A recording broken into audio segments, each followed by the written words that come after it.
You have been lied to. For years, the fitness industry, the magazines, and the influencers have told you it was simple math. They looked you in the eye and said, just eat less and move more. It sounds perfect. It sounds logical. It sounds fair. If you put in the work, you get the result. But then reality hits. You do exactly what they said. You starve yourself. You skip meals. You run on the treadmill until your lungs burn and your knees ache. And the scale? It stops. It refuses to move. Or worse, it moves down for 2 weeks and then stops completely. Your energy crashes. You feel cold all the time. Your hunger becomes a monster that you cannot control, waking you up at night, screaming for sugar. You think you are weak. You think you lack discipline. You look in the mirror and wonder why you can just stick to it like everyone else seems to do. Stop right there. It is not your fault. You are not fighting a math problem. You are fighting biology. You are fighting millions of years of evolution designed to keep you alive. Today, we are going to expose the lie. We are going to reveal exactly why your metabolism is defending you against your own efforts. And I will give you the exact system to fix it without living hungry, exhausted, or miserable. Welcome to the truth. The industry sells you a simple equation. Calories in versus calories out. They say if you aren't losing weight, you are just lazy or you are lying about what you eat. That is the lie. Here is the science they ignore. Your body is designed for survival, not aesthetics. It does not care about your ABs. It does not care about how you look in a t-shirt. It cares about keeping you alive during a famine. When you aggressively cut calories, when you drop your intake too low, your body does not understand that you are on a diet. It thinks you are dying. It thinks the food supply has run out, so it defends you. It doesn't burn fat, it hoards it. It holds on to every ounce of energy like it's the last drop of water in a desert. This is a biological process called adaptive thermogenesis. It is a fancy term for survival mode. When you eat less, your body smartly burns less. It is not a malfunction. It is a safety feature. Your body starts shutting down non-essential functions. You stop fidgeting. You feel colder because your body turns down its internal heater to save energy. Your brain fog increases. Your body is effectively turning down the dimmer switch on your metabolism to save you from what it perceives as starvation. We saw this clearly in the famous Minnesota starvation experiment decades ago. Scientists took healthy, strong men and restricted their calories. The results were terrifying. These men didn't just lose fat, they lost their minds. They became obsessed with food. They dreamt about cookbooks. They became irritable, anxious, and depressed. And the most important part? When the diet ended, they didn't just go back to their normal weight.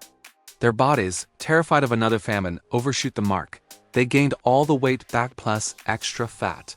Does that sound familiar? You lose 10 pounds fast, you stall, you get frustrated, and then you gain back 15. That is not a lack of willpower. That is your biology winning the war you started. Stop fighting your own nature. You cannot beat a system that has survived for thousands of years. You have to work with it. Fat loss is not just physics. It is behavior and hormones. You have two powerful signals in your body that dictate your life. The first is leptin, the hormone that tells your brain, I'm full, we are safe, we have enough energy. The second is ghrelin, the hunger demon. When you rely on willpower alone, when you try to white-knuckle your way through starvation, ghrelin spikes. It screams at you to eat sugar and fat. It makes high-calorie food look more attractive. No amount of discipline can hold your breath forever, and no amount of discipline can ignore this biological hunger forever. Eventually you gasp for air. Eventually you binge. This is not a moral failing, it is a hormonal demand. Real success comes from managing these signals. We need to trick the body into feeling safe while we lose fat. We do this by changing what we eat, not just how much. Think about it this way. You can eat 300 calories of a donut. It is small. It is mostly sugar and fat. Your blood sugar spikes, insulin rushes in, and an hour later, you crash. You are starving again. Or you can eat 300 calories of chicken breast and a massive bowl of broccoli. The calories are the same, but the hormonal response is completely opposite. The protein releases satiety signals. The fiber stretches your stomach, physically telling your brain you are full. We want to build a plan that respects your body, not one that destroys it. But why do we fall for the extreme diets? Why do we rush? Why do we want results yesterday? Because we lack patience. We want the shortcut. But in life and in health, the shortcut is often the longest road. If you build a house on sand, it will look fine for a few days. But when the tide comes in, it will fall. There is wisdom in patience. There is strength in self-control. When you try an extreme diet cutting everything, banning every food you love, you are setting a trap for yourself. You are building that house on sand. When the storm comes, and the storm always comes, whether it is stress at work, a family argument, or a bad night of sleep, the house falls. The cycle is vicious, and I know you have lived it. You slash calories hard. You suffer through the hunger. Then, a social meal happens. You eat one slice of pizza. Just one. But your mind, trapped in this perfectionist trap, says, I blew it. I failed. So you eat the whole box. Then you eat the ice cream. The guilt sets in. You feel like a failure. You feel shame. Listen to me closely right now. A mistake is not a failure. It is just a mistake. Treat yourself with the same respect you would treat a friend. If your friend stumbled, would you kick him? No, you would help him up. If you slip on your diet, you do not quit. You simply get back on the path the very next meal. Discipline is not about being perfect. It is about being consistent. Renewal is available every single morning. The past is gone. Today is a new opportunity to do what is right. Let's shift your focus to the metrics that actually matter. You are likely obsessed with the number on the scale, but the scale is a liar. It does not tell you the whole story. It does not tell you if you lost fat or if you lost muscle. We want to burn fat and keep muscle. Why? Because muscle is your metabolic engine. Muscle is expensive tissue. It burns calories just by existing on your frame. If you lose weight by starving, you lose muscle. Your engine gets smaller. Your metabolism gets slower. This is how you end up skinny fat lighter on the scale, but softer in the mirror with a belly that never seems to go away. We need to send a signal to the body that muscle is necessary for survival. We do this through resistance training. You don't need to live in the gym. You don't need to become a bodybuilder. You just need to give your body a reason to keep the armor. And we support this with protein. Aim for 30 to 40 grams per meal. Protein protects your muscle. It also has a high thermic effect. This means your body burns more calories digesting protein than it does digesting fat or carbs. It is the ultimate weapon for body composition. So knowing all of this, what do we actually do? How do we put this into a busy life? We need a system that runs on autopilot. Motivation gets you started. Habit keeps you going. Here is the blueprint for a man who wants results without chaos. Step 1 begins in the morning.